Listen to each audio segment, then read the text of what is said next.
In the final days of this year's legislative session, lawmakers arrived in Albany with a to-do list. At the top were new gun laws after the recent mass shootings in Buffalo and Uvalde, Texas, and new abortion protections as the Supreme Court considers a reversal of Roe v. Wade. Senate Majority Leader Andrea Stewart-Cousins. This is a session where we've never taken our eyes off the ball. We continue to make sure that New Yorkers and their needs are the center of what it is we do.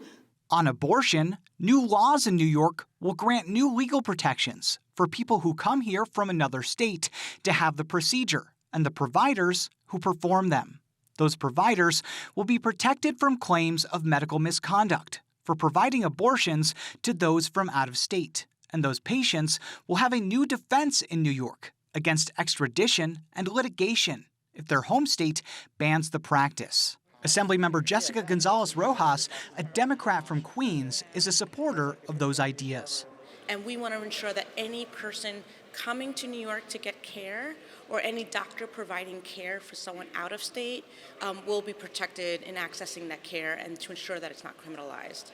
Republicans were largely against those ideas, with almost unanimous opposition from that side of the aisle.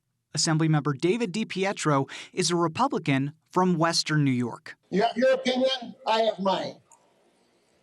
And I'll stand very firm on my belief that this is nothing but murder.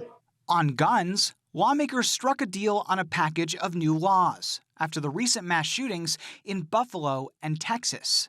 The age to buy a semi-automatic rifle in New York will now be raised to 21, and buyers will have to get a license.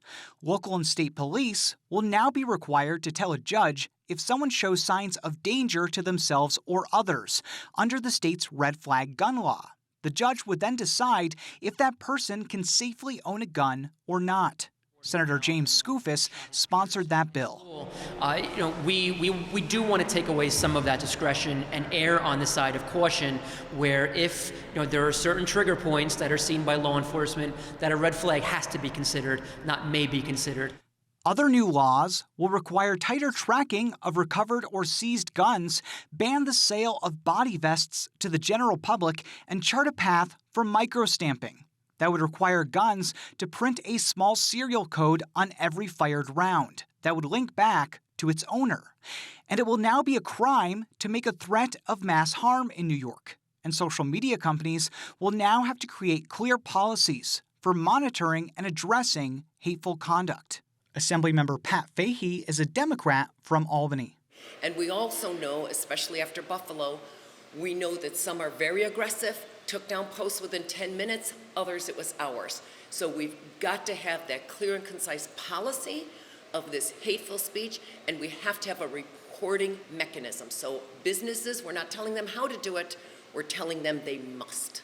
Republicans came out against new gun laws. State Republican Chair Nick Langworthy said that state and federal officials should instead make deeper investments in mental health programs. Everyone wants to jump on new gun laws, but we have to get to the root cause of why are young men, full of extreme hate in their hearts, killing people in a drastic fashion like this? Why are these tragedies happening? Lawmakers also tied up some loose ends in the final days of session. New York City Mayor Eric Adams got mixed results on two of his top priorities. A controversial tax abatement program for housing developers was left to expire, but lawmakers agreed to extend a law that gives the mayor of New York City total control over city schools for another 2 years. Majority Leader Andrea Stewart-Cousins again.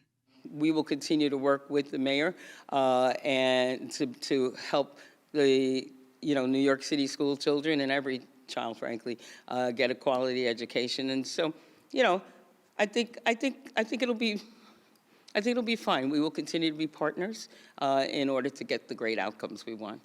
But other items didn't gain enough support to pass. A bill that would have spelled out new eviction protections didn't have the votes. And changes to the state's criminal justice laws, including parole reform, couldn't gain support.